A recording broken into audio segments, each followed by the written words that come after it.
Sir Ram Gopal Varma గారిని చంపడానికి లోకేష్ గారు ప్రయత్నించారని చెప్పేసి పోసాని కృష్ణమురళి గారు సంచలన ఆరోపణలు చేయడానికి చూస్తున్నాం సార్. అయితే దీంట్లో పాసిబిలిటీస్ ఉన్నాయంటారు సార్, లోకేష్ గారు నిజంగా చంపడానికి ప్రయత్నించారా? అలాగే మరి పోసాని గారు ఇంకొన్ని ఆరోపణలు కూడా చేయడం చూస్తున్నాం కదా, దానిపైన మీ ఒపీనియన్ ఏంటి సార్?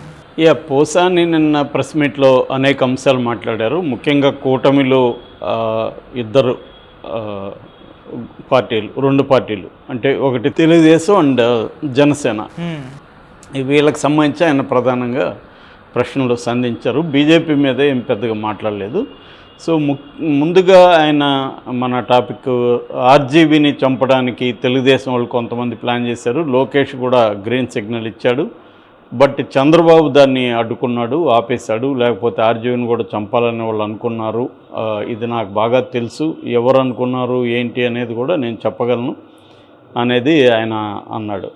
అది మేజర్ ఆరోపణగా మనకి అర్థం. ఎందుకంటే ఒక డైరెక్టర్ని హత్య చేయడానికి తెలుగుదేశం వాళ్ళు లోకేష్ ఆధ్వర్యంలో ప్లాన్ చేశారనేది చాలా తీవ్రమైన ఆరోపణ. నిజానికి అది మరి ఎలక్షన్ కమిషన్ ఏమన్నా సీరియస్గా తీసుకొని ఇతనికి నోటీసులు ఇస్తుందా తెలియదు.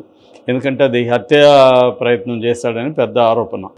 సో దానికి వీళ్ళు చెప్తున్నది ఏమంటే వివేకానంద రెడ్డిని జగన్నే చంపించాడని వీళ్ళు డైరెక్ట్గా హూ కిల్డ్ బాబాయ్ అని తో ఇంకా రకరకాలుగా వాళ్ళు కూడా నిందిస్తున్నారు కదా అనేది వీళ్ళు చెప్తున్నారు. సో మామూలుగానే ఎన్నికలకు ముందే ఇవన్నీ ఎప్పటి నుంచో ఆరోపణలు జరుగుతున్నాయి.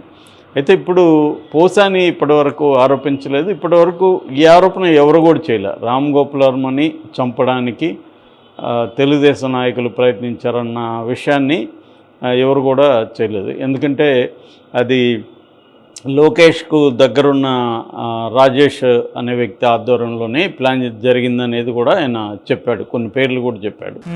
సో మరి అతనికి అంటే ఇంకొకటి కూడా చెప్పాడు, పవన్ కళ్యాణ్కి ఎలా నిఘా వర్గాలు ఉంటాయో నాకు కూడా సినిమా ఇండస్ట్రీలో నిఘా వర్గాలు ఉంటాయనేది కూడా చెప్పాడు. సో మరి నిజంగానే ట్రై చేశారా, మరి ఎందుకు నిజంగానే చంద్రబాబుకు తెలిసి అది ఆపేశాడా అనేది ప్రూవ్ చేయలేని అంశం. ఆయన ప్రూవ్ చేయాలి. ఆయన ప్రూవ్ చేస్తానని కూడా అంటున్నాడు. మరి ఎలా ప్రూవ్ చేస్తాడనేది చూడాలి. ఇక ఆయన అసలు ఇది ప్రాబబుల్ అంటే ఎవరినైనా చంపడం అనేది నిజానికి అదేమీ పెద్ద కష్టం కాదు. దానికి సరైన ప్లానింగ్ వ్యవహారాలు ఉంటే ఆర్జీవీ లాంటి వాళ్ళని అయితే ఈజీగా, ఎందుకంటే ఆయనకేం సెక్యూరిటీ ఉండదు, ఆఫీసులు ఉంటారు. అట్లాగే ఆయన పబ్లిక్ ఫిగర్ కాబట్టి బయట కూడా తిరుగుతుంటారు. సో ఆయన్ని ఒక పొలిటికల్ పార్టీ అనుకుంటే పెద్ద విషయం కాదు. యాక్చువల్గా నేను ఆయన సినిమాలు తీస్తున్నప్పుడు కూడా ఈ తెలుగుదేశం మీద నేను కూడా ఒకసారి అడిగాను ఆయన్ని, ఆర్జీవీని, సార్ మీరు ఇలాగా అంతా చంద్రబాబు మీద వీళ్ళ మీద తీస్తున్నారు కదా, చంద్రబాబు అప్పుడు ముఖ్యమంత్రిగా ఉన్నప్పుడే ఈయన తీశాడు కదా అమ్మరాజ్యంలో కడపబెట్టలు ఇట్లాంటివి.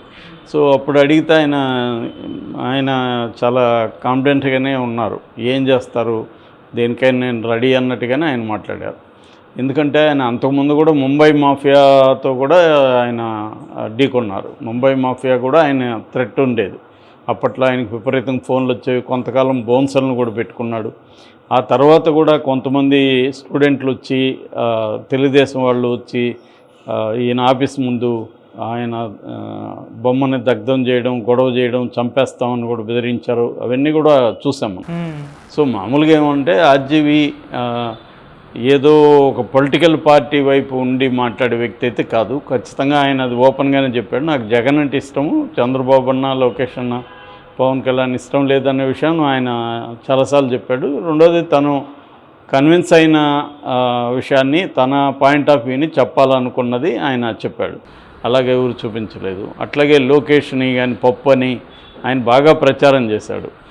ఒక రకంగా ఆయన సినిమాలు ఏంటంటే సినిమాగా ఆడకపోయినా అది పబ్లిసిటీ అనేది పెద్ద ఎత్తున వస్తుంది, వైరల్ అవుతుంది. అది ఆయనే చెప్పారు, నా సినిమా ఆడకపోవచ్చు కానీ నా సినిమాకు సంబంధించిన డిస్కషను, ఎవరి షాటు అవన్నీ కూడా ఒక సినిమాలాగా లెక్కేసుకుంటే నేను 1000 సినిమాలు తీస్తున్నట్టు ఒక సినిమా బదులు అనేది కూడా ఆయన చాలా క్లియర్గా చెప్పాడు. సో అయితే ఇక్కడ ఏంటంటే ఇలాగా ఒక అభిప్రాయాన్ని వ్యక్తం చేసిన వాళ్ళని చంపాలంటే అట్లాంటప్పుడు జగన్ కూడా చాలామందిని చంపాలనుకుంటాడు కదా. ఎందుకంటే జగన్ మీద కూడా వీళ్ళు అతి భయంకరంగా ఒక్కొక్కరు విరుచుకుపడ్డం, చేశారు. అట్లాగే ప్రతి రాజకీయ నాయకుడి మీద ప్రత్యర్థి పార్టీ నాయకులు ఇలాగ మాట్లాడి ఇక్కడ కూడా చూసాము. కేసీఆర్ మీద రేవంత్ రెడ్డి మీద కేసీఆర్ వీళ్ళు కూడా తీవ్రంగా మాట్లాడుకున్నారు. సో గతంలో కూడా ఎన్టీఆర్ మీద కృష్ణ చాలా సినిమాలు తీశాడు. దాదాపు 12 సినిమాల పైన తీశాడు. నా పిలిపే ప్రపంచం లాగా చాలా సినిమాలు తీశాడు. అప్పుడే నిజానికి ఇప్పటికంటే కూడా అప్పుడు ఎన్టీఆర్ని చాలా ఒక క్యారికేచర్ లాగా ఇచ్చేయడం అవన్నీ చేశాడు. అయితే ఆ టైంలో ఒక పత్రికా అధిపతి పింగళి దశరథరామ్ అని ఎన్కౌంటర్ అనే పత్రిక, అతన్నైతే ఎన్టీఆర్ ప్రభుత్వంలో మినిస్టరే చంపించాడనేది అప్పట్లో వైరల్ అయింది. ఎందుకంటే ఎన్టీఆర్ ప్రభుత్వంలో ఒక మంత్రి కూతురు డ్రైవర్తో లేచిపోయిందనే విషయాన్ని ఆయన రాశాడు. అప్పట్లో ఎన్టీఆర్ని ఇమేజ్ని కావచ్చు, ఎన్టీఆర్ని అతి దారుణంగా విమర్శించిన పత్రిక ఏదైనా ఉంటే పింగళి దశరథరామ్ పత్రిక అనమాట. సో అప్పట్లో మేము కూడా చదివేవాళ్ళం, మాకందరికి కూడా అది చాలా అట్రాక్ట్ చేసే, ఆ టైంలో ఉన్న యూత్ని అట్రాక్ట్ చేసే విధంగా స్టైల్ కానీ డేరింగ్ అండ్ నేచర్ అని ఆయన్ని చాలా దారుణంగా విజయవాడలో చంపిస్తారు. సో అలాగా పత్రికా వాళ్ళని తమకు వ్యతిరేకంగా రాస్తున్న వాళ్ళని చంపడం అనేది ఇండియా మొత్తంగా ఉండేది. ప్రపంచంలోనే 166వ ప్లేస్లకి వెళ్ళిపోయింది ఇండియా పత్రికా స్వేచ్ఛలు, అంత దిగువన ఉందన్నమాట. సో ప్రభుత్వాలకు వ్యతిరేకంగా, నాయకులకు వ్యతిరేకంగా మాట్లాడే జర్నలిస్టులని కొట్టడం కావచ్చు, చంపడం కావచ్చు, బెదిరించడం కావచ్చు మోడీ ప్రభుత్వంలో ఇంకా పెరిగింది. కేసులు పెట్టి జైల్లో పెట్టేయడం కావచ్చు, ఇది బాగా పెరిగింది. ఇంతకు ముందు కంటే కూడా పెరిగింది అనేది గణాంకాలు చెప్తున్నాయి.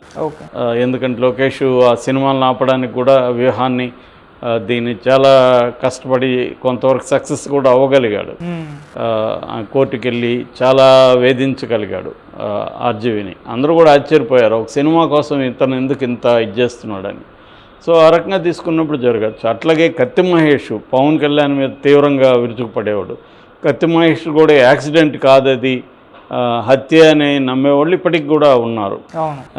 ఆ యాక్సిడెంట్ జరిగిన పద్ధతి, ఎందుకంటే డ్రైవర్ సీట్లో ఉన్న అతనికి ఏం కాలేదు, పక్కన కూర్చున్న కత్తి మహేష్ చనిపోయాడు. అంటే ఆగి ఉన్న లారీని ఢీకొన్నారు.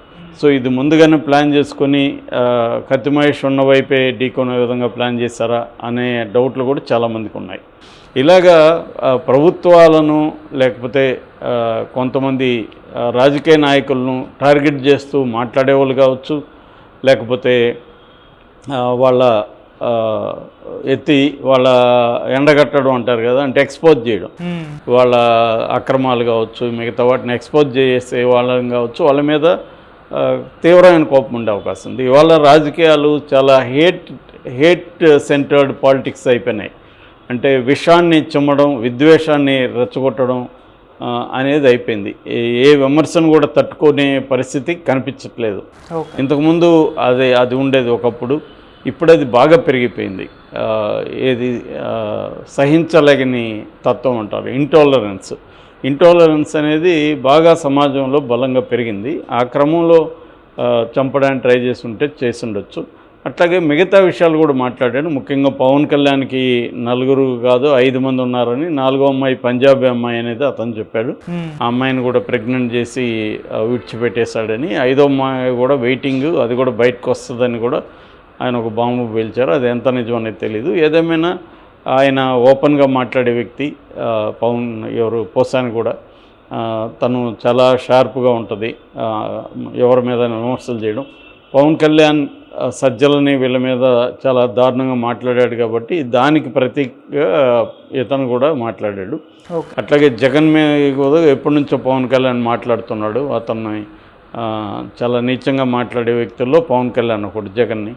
సో దానికి ప్రతిగా పోసాని ఇవన్నీ చెప్పినట్టుగా అర్థం చేసుకోవాలి.